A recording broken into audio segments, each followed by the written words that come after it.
कोल्हापुरातून मोठी बातमी। कोल्हापुरात माजी महापौर हसीना फरास यांनी माघार घेतली। हसीना फरास राष्ट्रवादी शहराध्यक्ष आदिल फरासांच्या मातोश्री आहेत। आदिल फरास निवडणूक रिंगणात कायम आहेत। दोघांनीही एकाच प्रभागातून अर्ज केलेला होता दाखल, मात्र आता हसीना फरास यांनी माघार घेतलेली आहे।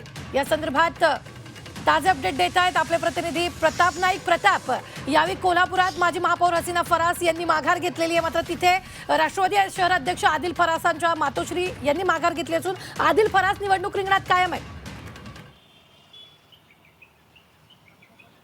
नक्कीच आपण पाहतो की त्या ठिकाणी एकाच घरात दोन उमेदवारी नको अशा प्रकारची भूमिका मांडत त्या ठिकाणी आपण पाहतो की फरास यांनी या ठिकाणी उमेदवारी मागे घेतलेली, पण आदिल मात्र त्या ठिकाणी निवडणूक रिंगणात आहे। एकूण आपण जर कोल्हापूर शहराचा विचार केला तर कोल्हापूर शहरामध्ये कोल्हापूर महानगरपालिकेसाठी 816हून अधिक उमेदवारी अर्ज दाखल झालेले होते।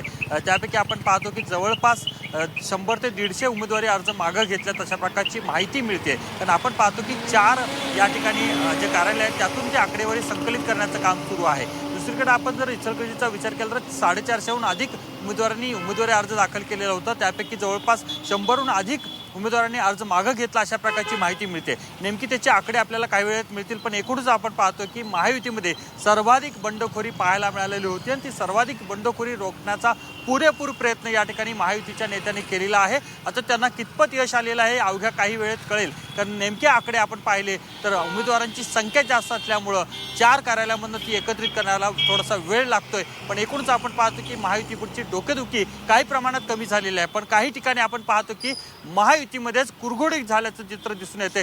ज्या ठिकाणी आदिल फरास यांची उमेदवारी आहे त्याच ठिकाणी आपण पाहतो की शिंदे सेनेकडून जी उमेदवारी अर्ज दाखल करण्यात आलेला होता तो विड्रॉल करायचा होता, पण त्या ठिकाणी ते विड्रॉल करण्यात आलेलं नाही आहे। त्यामुळे आपण पाहतो की त्या ठिकाणी महायुतीचंच लढत होताना दिसते। अशा प्रकारची चित्र काही अनेक प्रभागामध्ये दिसून येतात। त्यामुळे त्या ठिकाणी कशा प्रकारे एकूण तोडगा काढायचा याची बैठक सुरू आहे।